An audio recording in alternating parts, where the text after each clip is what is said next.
Hidup itu yang penting sehat. Mau punya duit nggak punya duit, yang penting sehat. Sehat itu nomor satu, guys. Kalau kita banyak duit tapi sakit, percuma. Duitnya dipakai buat bayar dokter. Makanya kesehatan itu penting banget.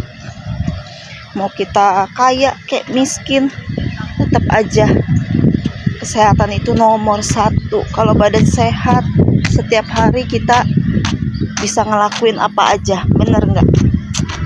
Jaga ya kesehatan kalian ya guys ya, jangan sampai sakit-sakit. Bolehlah olahraga sekali-sekali,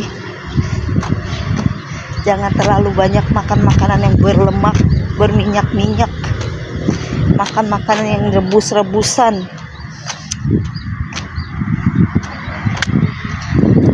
Panas guys.